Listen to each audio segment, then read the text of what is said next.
Assalamualaikum warahmatullahi wabarakatuh. Selamat pagi anak-anak Bapak semuanya. Pertemuan ini kita akan membahas tentang proses perumusan dan pengesahan Undang-Undang Dasar Negara Kesatuan Republik Indonesia tahun 1945. Kompetensi dasar kita pada pertemuan ini adalah menganalisa kesejarahan, perumusan, dan pengesahan Undang-Undang Dasar Negara Republik Indonesia tahun 1945, dan keterampilannya adalah menjelaskan kembali proses kesejarahan, perumusan, dan pengesahan Undang-Undang Dasar 1945 itu sendiri. Adapun indikator pencapaian kompetensi adalah 3.1 untuk pengetahuannya, menganalisa sejarah perumusan Undang-Undang Dasar. Jadi nanti yang kita bahas adalah sejarah perumusan Undang-Undang Dasar. Yang kedua, menganalisa sejarah pengesahan Undang-Undang Dasar. Ini nanti di sidang BPUPKI. Dan yang untuk keterampilannya adalah nanti Bapak minta kalian menjelaskan proses perumusan dan pengesahan Undang-Undang Dasar Negara Kesatuan Republik Indonesia. Adapun materi pokok kita, yang pertama adalah sidang PPKI yang kedua, persiapan kemerdekaan. Sidang PPKI 18 Agustus. Kenapa cuma PPKI 18 Agustus dan sidang BPUPKI? Karena materi kita hanya terfokus kepada perumusan dan pengesahan Undang-Undang Dasar. Ya. Kemudian Undang-Undang Dasar Negara Kesatuan Republik Indonesia 1945 pengesahan.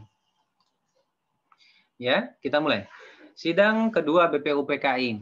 Yang sebagaimana kita ketahui bahwasanya BPUPKI adalah badan yang dibentuk oleh Jepang sebagai bentuk bukti bahwasanya Jepang serius memberikan janji kemerdekaan kepada bangsa Indonesia. Nah, sidang pertama kemarin kita sudah bahas di pertemuan sebelum-sebelumnya, yaitu masalah perumusan Pancasila. Di sidang kedua ini, BPUPKI membahas tentang dasar negara, yaitu Undang-Undang Dasar 1945, hukum dasar ya. Sidang dimulai dengan penambahan 6 anggota baru, yaitu Abdul Fattah Hasan Asyikin Natanegara, Suryo Hadi Hamijoyo, Muhammad Nur Besar, dan Abdul Khaffar ya. Sidang dimulai dari tanggal 10 Juli sampai 17 Juli 1945 ya. Tanggal 10 Juli disepakati bentuk pemerintahan adalah Republik Indonesia dan bentuk negara adalah negara kesatuan ya. Nah, sidang dimulai tanggal 11 Juli ini mendengarkan pandangan dari beberapa anggota panitia kecil yang sudah yang akan dibuat mengenai apa yang akan dibahas di sidang ini sendiri. Ya. Kemudian disepakati juga kalau Indonesia sudah merdeka, nanti Indonesia adalah wilayahnya adalah bekas wilayah Hindia Belanda. Ya, berarti Pulau Sumatera, Pulau Jawa, Sunda kecil, ditambah Malaysia itu Malaysia sekarang, Borneo Utara itu adalah Sabah dan Sarawak, kemudian Papua, Timur Portugis itu Timur Leste sekarangnya, dan pulau-pulau sekitarnya. Kemudian sidang kedua BPUPKI tanggal 11 Juli 1945 dibentuklah 3 panitia kecil, yaitu Panitia Perancang Undang-Undang Dasar yang diketuai oleh Insinyur Soekarno, Panitia Perancang Keuangan dan Perekonomian diketuai oleh Muhammad Hatta, dan Panitia Perancang Pembela Tanah Air diketuai oleh Abi Kusno Cokro Suyoso. Nah,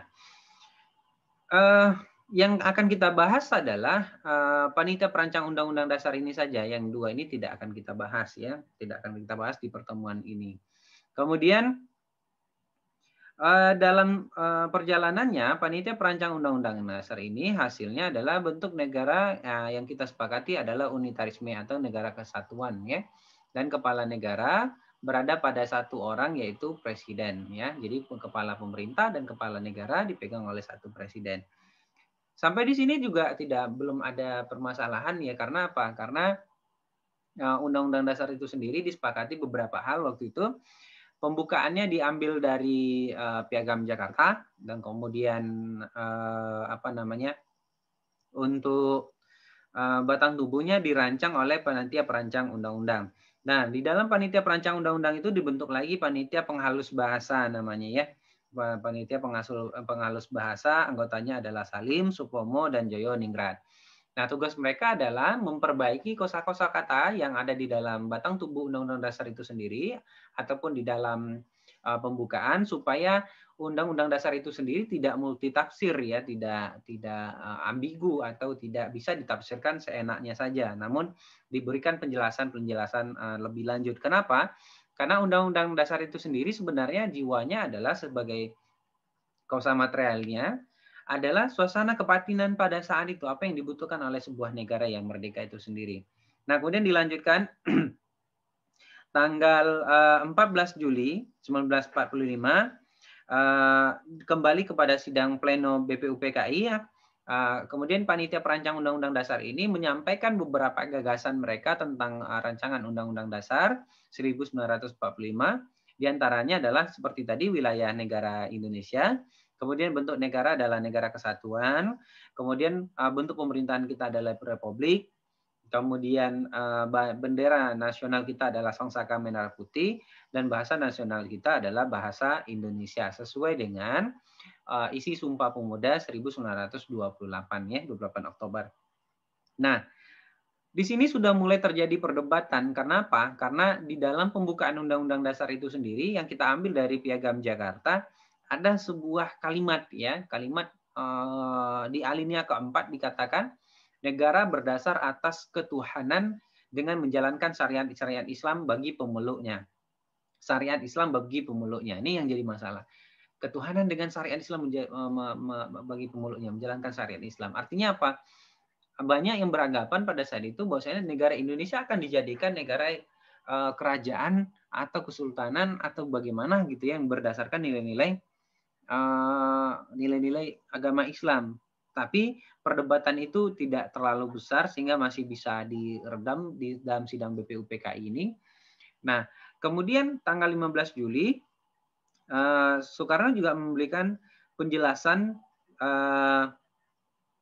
tentang Undang-Undang Dasar ini sendiri. Nah, seperti yang kita ketahui misalnya di tanggal 15 Agustus itu, Supomo waktu itu menyampaikan bahwasanya ketika menanggapi pidato Soekarno tentang Undang-Undang Dasar dikatakan kita harus menjelaskan kenapa undang-undang ini jadi harus dijelaskan sedemikian rupa karena apa undang-undang ini dibuat dalam keadaan seperti apa itu harus betul-betul dipahami oleh generasi selanjutnya. Nah, itu yang disampaikan oleh Supomo dalam sidang BPUPKI, sidang pleno PKI setelah menanggapi pidato dari Soekarno. Hasilnya adalah tadi ya, naskah ini sebenarnya disepakati tanggal 16 Juli 1945, maaf. 16 Juli 1945. Maka tanggal 17 Juli 1945 sidang BPUPKI ditutup, maka selesailah tugas dari BPUPKI itu sendiri. Maka tugas BPUPKI dilanjutkan oleh PPKI, yaitu Panitia Persiapan Kemerdekaan Indonesia, tanggal 7 Agustus 1945. Kita tahu bahwasanya tanggal 6 Agustus terjadi bom Hiroshima dan tanggal 9 Agustus terjadi bom Nagasaki. Nah, di tanggal 9 Agustus itu Jenderal Trauci melantik PPKI secara simbolik di Dalat, ya, kota Ho Chi Minh, nah, di Vietnam ini. Waktu itu diundanglah Soekarno, kemudian Muhammad Hatta, kemudian Rajiman Widyaningrat untuk simbolis pelantikan dari PPKI itu sendiri. Nah, kemudian dalam kesempatan itu juga ternyata Jenderal Trauci ini juga menyampaikan bahwasanya kemerdekaan Indonesia akan dilaksanakan tanggal 24 Agustus. Nah, ketika Soekarno balik lagi ke Jakarta, ternyata tanggal 15 Agustus ya Jepang sudah menyerah tanpa syarat kepada Sekutu. Maka naskah-naskah tadi sebenarnya kan harusnya sudah siap gitu. Nah, kemudian yang jadi masalah adalah terjadi peristiwa Rengas Dengklok misalnya yang sudah kita bahas di bab 1 kemarin ya kan, tidak perlu lagi Bapak jelaskan di sini. Nah, kembali ke Undang-Undang Dasar ini, maka terjadi desakan tadi, merdekalah kita tanggal 17 Agustus 1945 pagi hari ya, jam 10. Nah, Bapak tidak akan ceritakan lagi itu karena sudah kita bahas di di bab 1 kemarin. Ternyata sore harinya datanglah perwakilan Indonesia bagian timur yang mengatakan bahwa 7 kata setelah kata ketuhanan pada preambul atau pembukaan Undang-Undang Dasar 45 yang sudah disusun oleh panitia kecil tadi di dalam sidang BPUPKI harus diganti. Kalau tidak diganti, maka Indonesia bagian timur kami akan misahkan diri. Karena apa? Karena Indonesia bagian timur itu mayoritas adalah Katolik dan Protestan ya. Sementara Indonesia bagian barat mayoritasnya adalah agama Islam. Jadi kalau seperti itu kira-kira mereka beranggapan negara Indonesia akan menjadi negara Islam. Nah, inilah perdebatan yang sangat luar biasa. Jadi waktu itu salah satu tokohnya adalah Maramis menemui Muhammad Hatta mengatakan bahwasanya ini kalau tidak dirubah kami pisahkan diri. Nah, oke. Kemudian tanggal 18 Agustus 1945 dilaksanakanlah sidang PPKI yang pertama. Sebelum dimulai sidang PPKI, Muhammad Hatta menyampaikan pada saat itu protes dari beberapa orang tokoh dari Indonesia Timur tadi mengatakan bahwasanya kalau tidak dirubah 7 kata setelah kata ketuhanan itu kami akan memisahkan diri. Kemudian dengan bijaksana Soeharto dan beberapa tokoh waktu itu mendiskusikan bagaimana kata-kata itu menjadi polemik pada saat itu. Sementara kita baru merdeka, tentu kita lebih mengutamakan kekuatan bersama, kekuatan persatuan dan kesatuan, musyawarah untuk mufakat. Maka disepakatilah kata-kata itu dirubah ya, berketuhanan dengan menjalankan syariat Islam bagi pemeluk-pemeluknya diganti dengan ketuhanan yang Maha Esa. Di sini kita bisa tengok bahwasanya bagaimana para pemimpin negara kita pada saat itu dengan berjiwa patriotisme, dengan jiwa nasionalisme, dengan cinta persatuan dan kesatuan, mereka betul-betul paham dengan kondisi bangsa Indonesia pada saat itu sehingga mereka lebih mengutamakan rasa persatuan tadi. Maka Undang-Undang Dasar ini mereka sadari bahwasanya Undang-Undang Dasar 1945 ini adalah dasar hukum bagaimana negara ini didirikan. Nah, kalau misalnya tetap bertahan seperti itu tentu di hari selanjutnya kita akan berpisah bercerai-berai lagi, kemudian bisa jadi kita akan dijajah kembali. Nah, ini yang diutamakan oleh para pendiri negara kita pada situ, founding father kita. Kemudian sidang PPKI tanggal 18 Agustus itu menetapkan 3 hal ya, Undang-Undang Dasar 1945, kemudian Presiden dan Wakil Presiden, pembentukan KNIP, Komisi Nasional Indonesia Pusat untuk membantu tugas dari Presiden. Presidennya adalah Soekarno, Wakil Presidennya adalah Muhammad Hatta. Nah, bagaimana Undang-Undang Dasar 1945 yang sudah disahkan itu? Ya, kata preambul karena preambul ini bahasa Belanda diganti dengan kata pembukaan ya, diganti dengan kata pembukaan. Kemudian negara berdasar atas ketuhanan dengan kewajiban menjalankan syariat Islam bagi pemeluk-pemeluknya diganti dengan negara berdasar ketuhanan yang Maha Esa. Hukum dasar di dalam Piagam Jakarta ya, di dalam pembukaan Piagam Jakarta maka diganti dengan Undang-Undang Dasar 1945. Maka beberapa pasal di dalamnya akan berubah juga karena di situ misalnya di pasal 6 dikatakan presiden harus orang Indonesia yang beragama Islam. Nah, diganti dengan orang Indonesia asli saja. Kemudian di pasal 29 ayat 1 dikatakan bahwasanya negara berdasar atas ketuhanan dengan kewajiban menjalankan syariat Islam bagi pemeluk-pemeluknya diganti dengan negara berdasarkan atas ketuhanan yang Maha Esa. Ini pasal 29 ayat 1 di batang tubuh. Nah, kemudian juga di dalam sidang ini ditambahkan bahwasanya Undang-Undang Dasar tersebut yang awalnya terdiri dari 16 bab ditambah 1 bab yaitu bab 16 isinya pasal 37, 4 aturan peralihan dan 2 aturan tambahan. Nah, ini yang menjadi kesepakatan Undang-Undang Dasar Negara Kesatuan Republik Indonesia tahun 1945. Nah, di sini kita bisa tengok bahwasanya kalau kita sebagai orang Muslim, misalnya orang Muslim tentu ingin negara ini berdasarkan syariat Islam. Tetapi pada saat itu pemimpin negara kita ternyata mereka melihat bahwasanya persatuan dan kesatuan antar umat beragama, karena Indonesia bukan merdeka karena Islam saja, karena Kristen saja, atau karena agama lain saja tertentu.